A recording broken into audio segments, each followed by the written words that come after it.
Teníem ganes de marxar de la ciutat. Bueno, vivíem a Girona i després del confinament vam dir ara és el moment.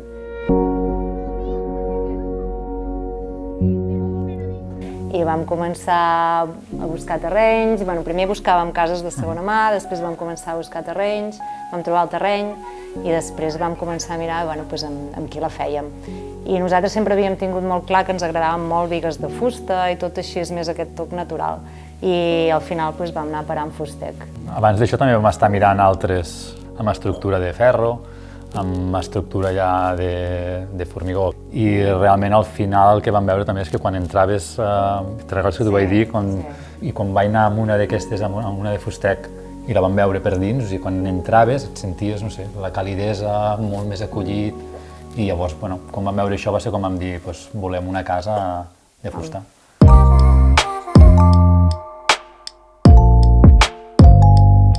Tots a casa, fins i tot els nens, vam dibuixar com volíem que fos.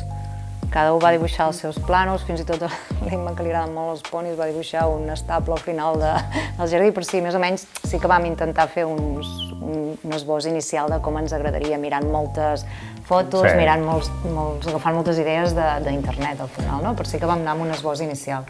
I després aquí també va començar a venir tot el tema del Feng Shui. Ja des del moment inicial de la preparació dels plànols.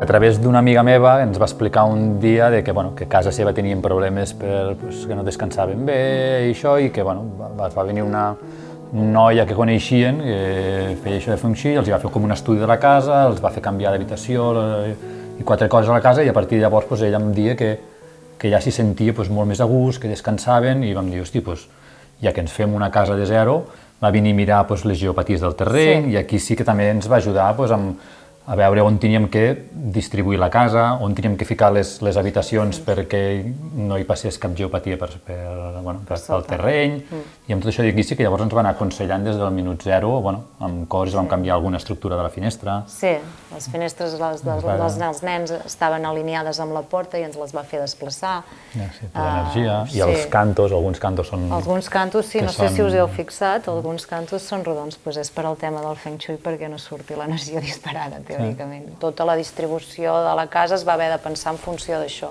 Clar, en Pep ho va haver de tenir en compte des del primer moment. La cuina, per exemple, això és gris perquè aquí hi havia d'anar com a aigua. I el gris, pot semblar que no, però és al fons del mar, és un color així més negre. Llavors aigua pot ser blau, com hi ha els coixins del sofà, però també aquest color representa el que seria l'aigua. Que a més hi ha la terra, per això hi ha la làmpara aquella i allò és més terra. I és tota l'habitació, també els colors dels llençols i tot està pensat en funció del que ens ha anat recomanant aquesta noia.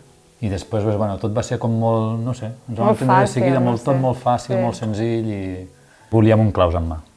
Ah, sí. O sigui que no volíem allò, com que ara jo m'encarrego de fer l'estructura amb un, la fonamentació amb uns altres, jo m'encarrego dels electricistes o de tot, sé que a nivell de mal de caps o a nivell de problemes que de vegades veus d'altra gent que s'ho han fet ells, jo et diria que quasi bé que... Sí, perquè ho han coordinat tot ells, vull dir, clar, nosaltres no... I hem tingut també molta flexibilitat amb els electrodomèstics i això, els vam triar i els vam comprar en altres. Llavors, de tot el pressupost de claus en mà es va descomptar la part aquesta perquè nosaltres vam ficar això. En cap moment no hi havia cap problema, em van dir, vale, triem això, descomptem d'aquí i ja està, ja ens entenem.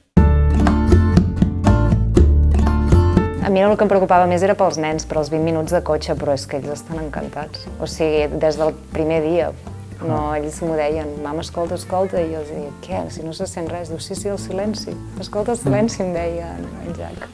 Tenia clar que volia una casa també per tenir una mica de jardí, una mica l'hort, per poder, no sé, tot això de poder ser una mica més suficient, no? També hem fet aquí a darrere allà també hem fet un dipòsit d'aigua, que recull l'aigua de tota la pluja, uns 10.000 litres, que llavors fem anar també pel gota a gota de l'hort, i al final també tota aquesta mentalitat ens agrada.